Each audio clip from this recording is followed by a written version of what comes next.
అనగనగా ఒక ఊరిలో రాజు అని కట్టెలు కొట్టుకునే అబ్బాయి ఉండేవాడు.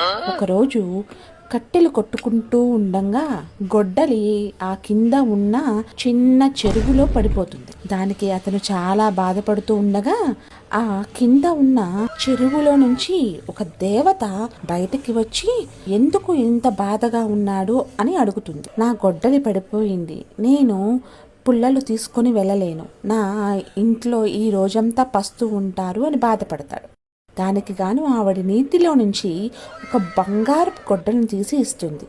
దానికి రాము ఇది నా గొడ్డలి కానే కాదు అని అంటాడు. మళ్ళీ నీళ్లలో దిగి ఒక వెండి గొడ్డలి తీసింది. ఈ గొడ్డలి నాది కాదమ్మా.